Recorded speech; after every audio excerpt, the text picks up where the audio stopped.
सुनिए, मैं अपनी आंखें डोनेट करना चाहती हूँ। अपना नाम बोलिए। जी, पूर्णिमा। की आंखें बहुत खूबसूरत हैं। बहुत ही लकी होगा वो इंसान जिसको आपकी खूबसूरत आंखें मिलेंगी।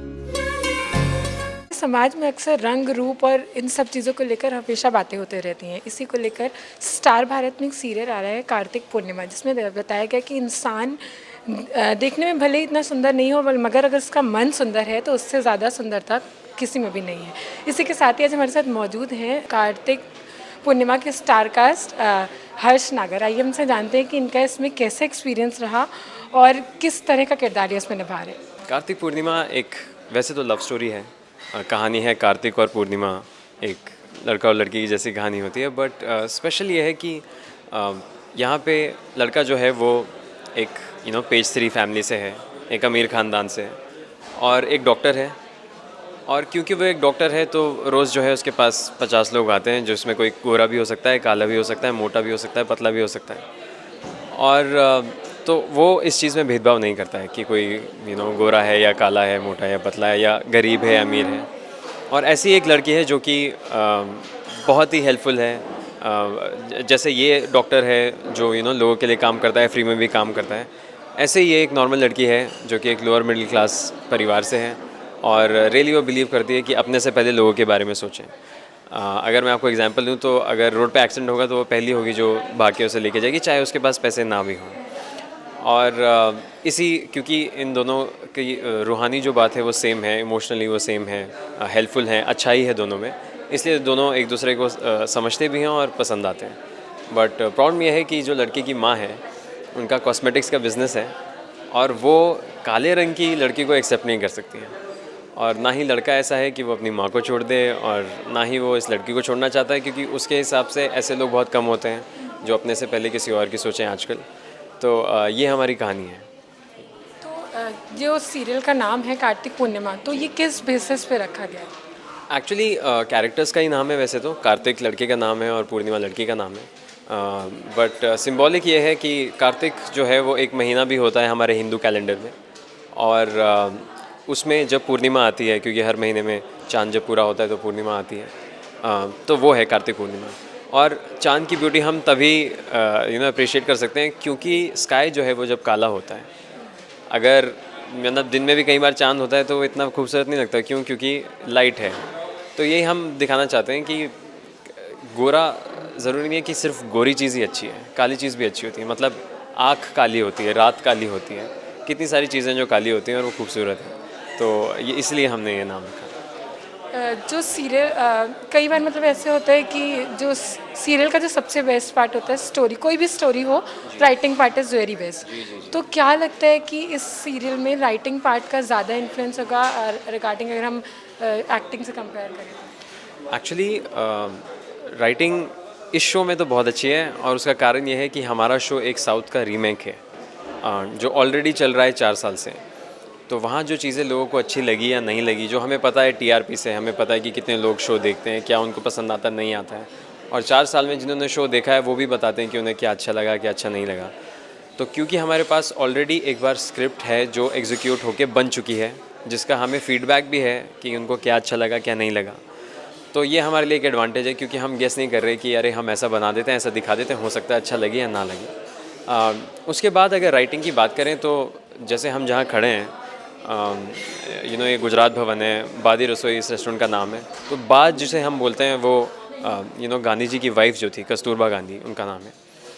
और मतलब 1908 में, आज तो हम 2020 में आ गए, 100 साल पहले भी यही लड़ाई थी। जब गांधी जी साउथ अफ्रीका में रहते थे तो उन्हें भी ट्रीटमेंट अलग ही मिलता था कि गोरे वाली ट्रेन में नहीं चढ़ना, गोरे वाले टॉयलेट में नहीं आना, गोरे वाले स्कूल में नहीं जा सकते। तो उसके ऊपर अगर हम इंडियंस में बात करें तो सबसे पहले कस्तूरबा गांधी थी जिन्होंने रंग के ऊपर जो भेदभाव होता है उसके अगेंस्ट आवाज़ उठाई, और 100 साल बाद भी वही है। तो अगर अमेरिका में देखें तो सर पहले काले लोगों को बेच दिया जाता था इसलिए कि तुम्हें बेच दिया गया है, अब तुम्हें ले जाओ, बस खाना दो और जितना मर्जी काम कराओ, मारो पीटो। वोट नहीं कर सकते थे काले लोग। तो वहाँ से यहाँ तक तो हम बहुत आ गए हैं, पर सिर्फ अभी भी मेंटालिटी जो बदलने हैं वो हमारा गोल है। क्योंकि अभी भी ऐसा होता है कि आप न्यूज़पेपर खोलें, उसमें मैट्रिमनी में लिखा होता है नीड अ फेयर इतना गर्ल। हाइट भी मैटर नहीं होती, बट फेयर सबसे पहले होता है। तो क्योंकि हमारी परसेंटेज अगर आप देखेंगे तो 100% लड़कियां फेयर नहीं हैं इंडिया में, और उनको ऐसा नहीं लगना चाहिए कि वो कम है या वो अब वो बेस्ट जो चीज़ें उनके लिए है ही नहीं, वो जो है लोग उनको इल ट्रीट करें तो चलता है क्योंकि यार हम तो इतने खूबसूरत नहीं हैं। तो उसी सोच को बदलने के लिए ये शो है। पॉलमी नहीं है अभी यहाँ पे, तो आपका उनके साथ कैसे एक्सपीरियंस रहता है और वो किस तरह से अपने आप को प्रिपेयर करते हैं अपने कैरेक्टर के? जी, एक्चुअली पॉलीमी और मैं बहुत अलग हैं, क्योंकि मैं दिल्ली बॉर्न ब्रॉटअप हूँ, वो कैलकाटा की लड़की हैं। कैलकाटा में क्योंकि हम कहते हैं कि मेट्रियार्कल सोसाइटी है, वहाँ पे वुमेन बहुत स्ट्रांग है, मतलब देखिए सीएम भी वुमेन है। तो क्योंकि वहाँ पे पहले से ही कल्चर में है कि भाई औरत को स्ट्रांग रहना है, तो आपकी सारी चीज़ें, माइंडसेट, साइकोलॉजी, जैसे आप ज़िंदगी जीते हैं, जैसे आप काम करते हैं, सब बदल जाता है, सब बहुत ही कॉन्फिडेंट हो जाता है। और इसलिए शायद मेकर्स ने उन्हें पूर्णिमा बनाया है, क्योंकि हम चाहते हैं एक लड़की हो जो कभी हुआ नहीं है टीवी पे, जो काली हो लेकिन तब भी कॉन्फिडेंट हो। वो जानती है कि लोग उसे मिसट्रीट करते हैं या उसके बारे में बुरा भला कहते हैं या उसे कम समझते हैं, पर वो उस चीज़ को अपने दिल से नहीं लगाती। वो ऐसे नहीं अपनाती है कि वो कम है, वो ये अपनाती है कि आप लोगों को अपनी सोच बदलनी है। मैं तो जैसी हूँ, जैसे आप इंसान हो वैसे मैं भी इंसान हूँ। मेरा शूटिंग का एक्सपीरियंस उनके साथ बहुत अच्छा रहा है, क्योंकि क्या होता है एक्टर्स में, अगर मैं आपको सच बताऊँ तो हर इंसान सोचता है कि मैं अच्छा दिखूँ, मैं अच्छी लाइनें बोलूँ, लोग मुझे प्यार करें, मुझे पसंद करें। पर क्योंकि मैं 10 साल से एक्टिंग कर रहा हूँ, तो मुझे अब इतना लालच रहा नहीं है। और फॉलो मी जो है वो पहले उन्होंने शोज़ किए हैं टीवी पे जहाँ पे वो लीड एक्ट्रेस नहीं थी, पर उन्होंने पहले टीवी किया है, तो उनके लिए भी वो इतनी एक्साइटमेंट नहीं है कि यार मैं आऊँगी, मैं दिखूँगी। उनके परिवार ने, रिलेटिव्स ने उन्हें पहले भी टीवी पे देखा है। तो समहाउ ऑल्सो शायद उनका नेचर भी ऐसा है कि वो बहुत अकोमोडेटिंग है। अगर हम कोई चीज़ चेंज करना चाहें, उनके 2 डायलॉग काटना चाहें उनका एक सीन कम रखना चाहें, उनको कभी किसी सीन में पीछे खड़ा करना चाहें, तो वो सब चीज़ें कर पाते हैं। तो आई थिंक वो बहुत ही ईजी हो जाता है काम करना, जब दूसरा इंसान लय में है और सिर्फ सीन के बारे में सोच रहा है। तो क्या लगता है कि सीरियल से सोसाइटी में कितना इम्पैक्ट पड़ेगा, लोग कितने इन्फ्लुएंस होंगे उसको लेके? आई थिंक अगर आप फिल्म के लिए ये मुझसे सवाल पूछती तो मैं कहता कि बहुत ही कम, क्योंकि एक फ़िल्म एक बार आती है, आदमी एक बार देखता है और फिर भूल जाता है। बट सीरियल जो है हमारा मंडे टू सैटरडे आता है, और वो भी अगर आप एवरेज लेंगे शो की लाइफ तो 6 महीना साल तो है ही। तो अगर हम 312 बार आके आपसे कुछ कहेंगे तो आई थिंक कुछ लोग तो समझ ही जाएंगे, समझेंगे भी नहीं तो एटलीस्ट अवेयरनेस तो हो ही जाएगी कि ये गलत है, ऐसा नहीं करना चाहिए। और फिर कहीं ना कहीं जो बच्चे देख रहे हो बड़े होके दूसरा ट्रीट करेंगे।